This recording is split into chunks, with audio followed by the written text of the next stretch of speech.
Beyond the Obvious. And today I have my special guest. She's the author of the memoir Under Whistling Sky and a speaker on resilience, hope, and rebuilding after loss. None other than Miss Melissa Vogt. Welcome, welcome. Thank you so much for having me. Thank you very much. I'm excited to Yes, be here with you.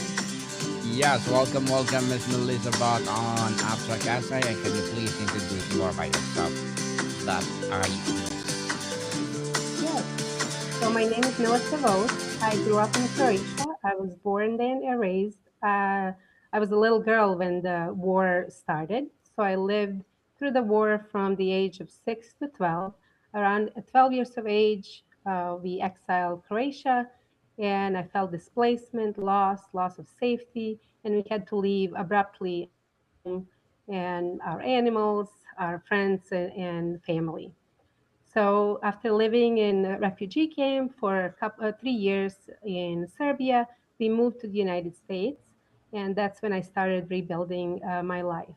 But it wasn't until I already was rebuilding my life in the United States that I understood that some of those early experiences are still inside me, and they were trapping me and keeping me maybe reacting to certain situations that I didn't even fully understand how and why. So that's when I started writing my memoir. It was such a healing, transformative experience because once I started sharing those experiences, it stopped, like the pain almost lost its grip. So yes, so I'm here living now in the United States, St. Louis, Missouri, with my husband, our dog, and our son. yes, and thank you so much for sharing your knowledge and wisdom to the world, Miss Melissa. Thank you. So today, let's talk about your book itself. Your memoir is written largely from the perspective of your younger self, using the present tense to capture the childhood fears with urgency. When you were at Yes, when you were the girl watching your parents' demeanor change, hearing fragments of adult conversation, what did you think was happening before anyone explained to you? I largely felt fear, and particularly because I never seen my parents in that state. So they seemed fragile. They seemed like they didn't know what was happening, and that's what was most frightening to me, not knowing what's coming next. So initially, it was more like, are we going to see our family? Are we going to be able to go 10 miles away from our house where all our family members lived? But slowly we realized that something bigger was happening in the whole country, affecting the entire country, and that war was starting, which I didn't even understand the word or what it was about. Interesting, Miss Melissa. You describe overhearing about the burnout shop, seeing Serbian army trucks roll, and your Croatian teacher vanishing without explanation. For a child, these events are disconnected. They don't form a narrative. Looking back, when these isolated moments first connect into the story, you could understand. And was there a single moment of recognition, or was it a slow droning? It was definitely connecting the pieces together. But what was most astonishing to me is when army trucks came into the village where we lived, and my brother, and I didn't see the army truck first, but my brother ran to the house and said, "They're taking dad, they're taking dad." And at that moment, I realized that something was happening. My dad is not going to be with us anymore in the house, providing that safety even when nothing felt safe around us anymore. So at that moment, I paused my brother and said, "What's going on? What's happening?" And he was describing that just the soldiers were coming through the village and asking for men and identifying where they were and just grabbing them and taking them on army trucks. And that's when I understood that it's not safe anymore. this is it's happening all around us, and we don't know what the future can hold. But what was most fearful and what I was afraid of is not having my dad at 7 years old in the house at night, and how would we live without that? The adults around you did not believe you needed to understanding your displacement as a child, leaving many your questions silence. What's the question you most wanted to ask but never did? And if you could go back and answer it for the little girl now, what you tell to her? Uh, can you repeat the question? So, what I would ask myself, or Yes, when you were a child, but you keep insisting to yourself not to ask. So now you're grown up. What would you gonna tell to your little self yeah, to that question? I would love to know how my parents felt because they really didn't talk about that. And that's where I feel like not only them sharing their experiences, like it would strengthen our relationship. I do believe that storytelling just heals and that storytelling connects people together. So in this case, of course, their main aim was to protect me because I was a child. So to protect myself and my brother, but in turn, I wanted to know how they felt. I wanted them to reassure me that everything would be okay, or at least to validate my feelings and my fears. It would feel better to be seen, to be heard, I guess, to feel left alone, less alone. That's the main point. And what I would and that's what helped me even writing my story is to understand that little girl's perspective, what she wanted, the questions that were unanswered, and kind of connect that little girl with my adult self now, and to reassure her that we together can make decisions, that we can move forward together versus just living in fear or reacting in a way that only child can, because those were the tools that we built together at the time. You write about being upset or being unable to visit relatives, a very child sized concern against the backdrop of war. In those early days, was the separation of a normal life harder to bear than the danger itself? What did you miss most that had nothing to do with safety? I missed going to visit family. So my mom is from a different religious background, like Croatia, and my dad was Serbian Orthodox. So those two religions were fighting in the war. So I we stopped visiting the Croatian cities where both my dad's and my mom's families live. So all of a sudden, my uncles, my grandparents on my mom's side, they were not accessible anymore. And what was even like felt even worse is that everybody in the village was of the same religious background, same as my dad. So everybody else was similar, and I felt different just because my mom is of a different religious and understanding background. So I felt separated from my family, and that was very People, I think Miss Melissa is being disconnected right now. And let's wait what happened.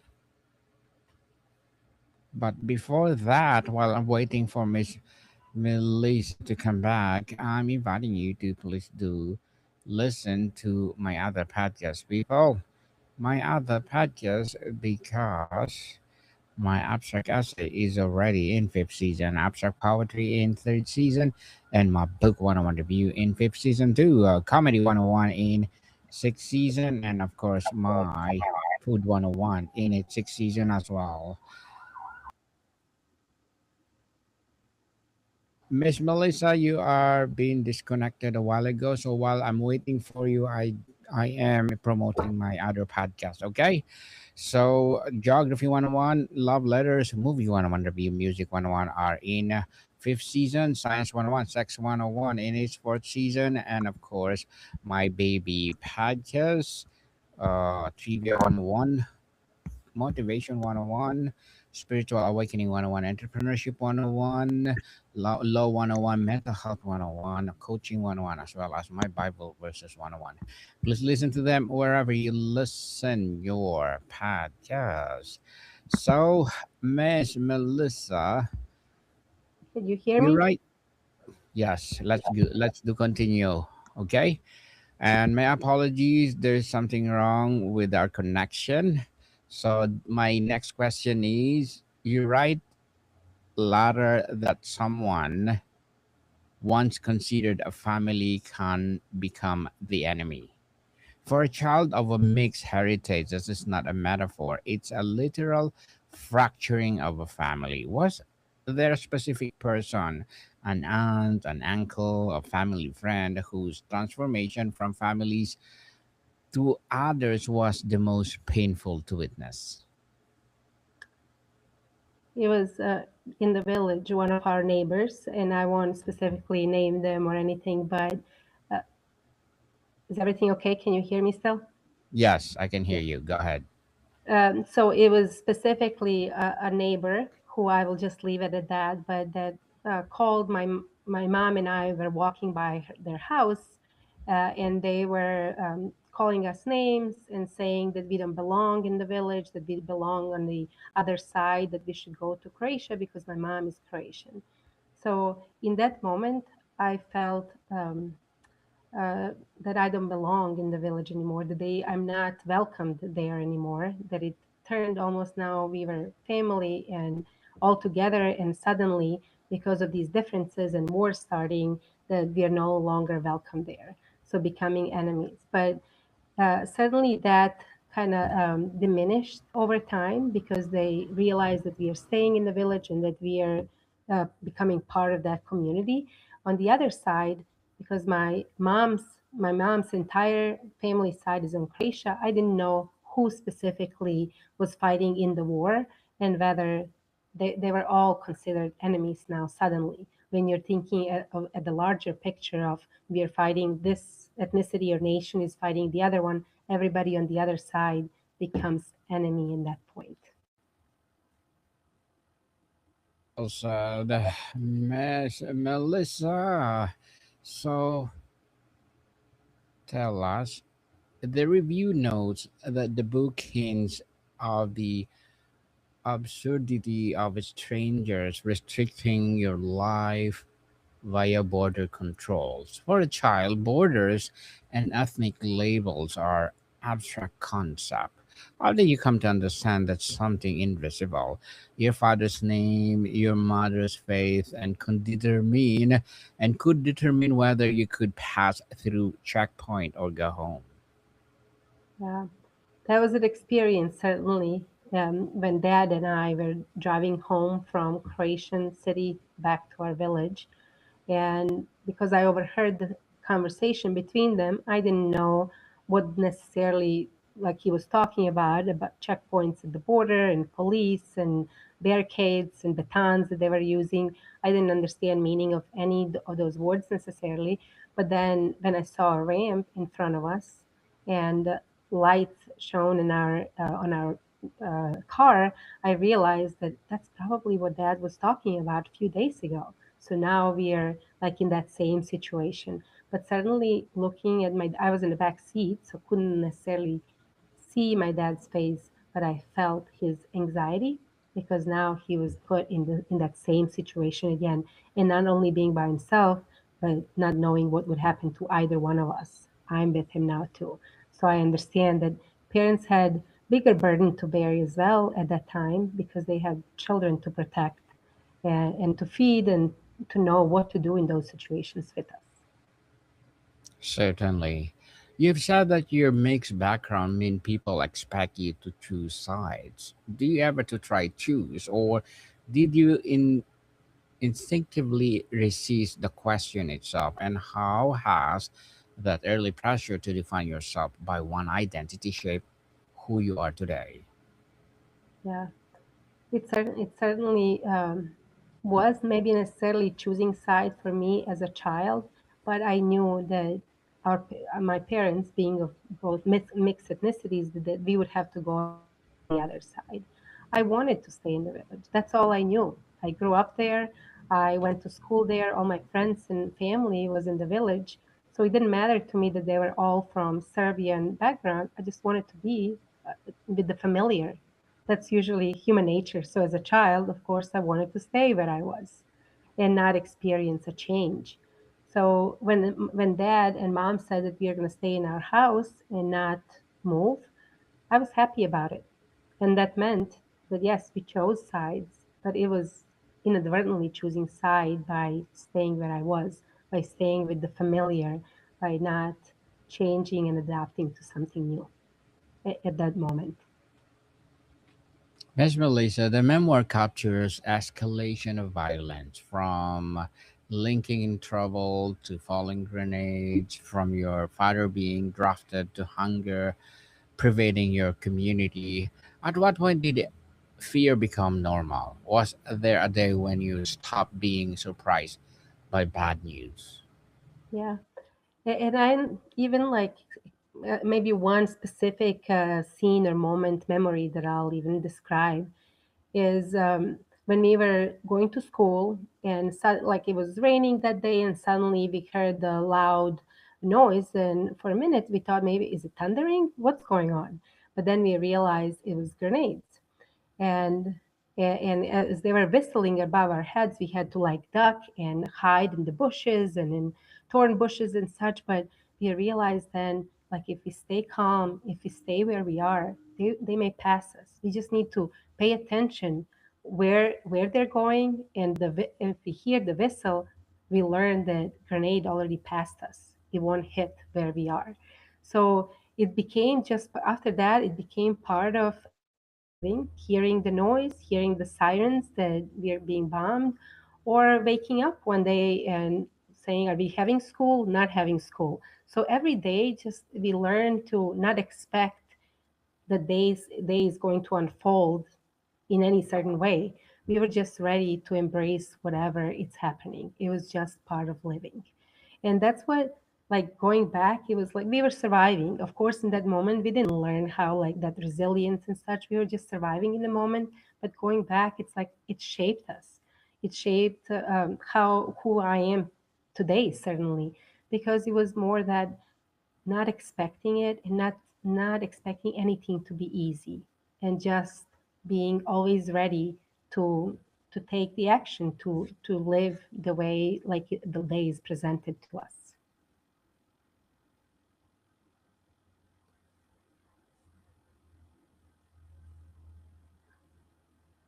Can hear you. So, Miss Melissa, the review mentioned that the book sometimes leaves readers to infer the worst, just as you had to fill in gas or gaps as a child. What is the harder, knowing too much or knowing too little as an adult writing the memoir? It was breaking a little bit, so I couldn't hear the entire question. Could you Yes. please repeat? So the review mentioned that the book sometimes leaves readers in the infer the worst, just as you had to fill in gaps as a child. What was the harder, knowing too much or knowing too little as the adult writing the memoir itself? Was there more painful to recover memories you had or to fill the gaps could not understand at the time? Hmm. Great question. Yeah. So reflecting upon it as an adult, I liked knowing because I was able to process it.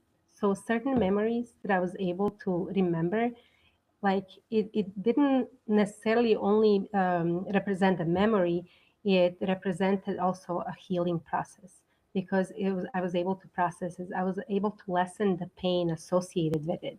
And those feelings didn't necessarily control me anymore. That pain and such, it just lessened its grip, and I was able to use it in the future more as a connection point, as sharing of the story and hearing how it impacts me now that it doesn't control me. I can, it just it doesn't control me anymore to also helping others.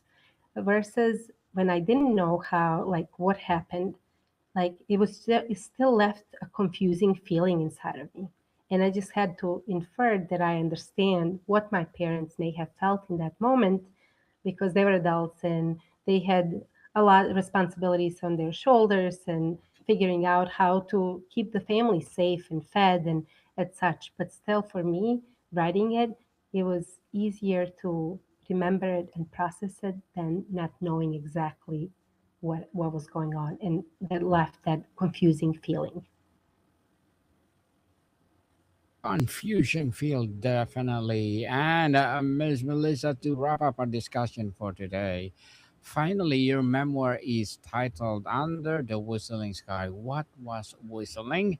And for the children today living under whistling skies in Gaza, in Ukraine, in Sudan, in any other world war zones, what do you most want them to know about survival, about memory, and about life that waits on the other side?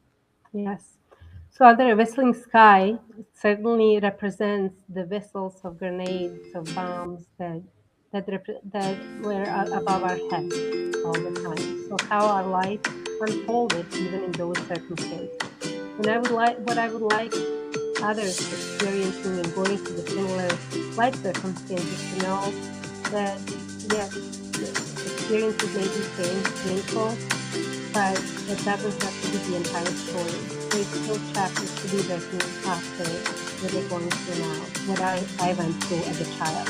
There was other chapters and other parts of that story. So in that resilience right now, we're surviving. I survived. And resilience doesn't mean we have to be so strong. It can be that quiet courage. It can be just putting one step in front of the other. It can be waking up in the morning and just knowing that we have to live through another day. But I hope that they're all safe and that they find courage to keep going and building resilience to it all. Very well said, Ms. Melissa. And can you please invite our listeners to support your debut? Thank you so much for having me. Yes, so where do people can buy your book, Ms. On Melissa? Amazon and other, yes, on Amazon certainly, and then it's also distributed electronically through any other bookstores, Barnes and Nobles, and yeah, any other big distributors. Yes, people, let's support Miss Melissa Vogt because if you support her for sure, more and more Whistling Sky will rise. For sure, another good memoir will be published. So, Miss Melissa, thank you so much for your time. Thank you. I really appreciate you and being here with you today. Likewise, Miss Melissa. More to come, people. See you soon.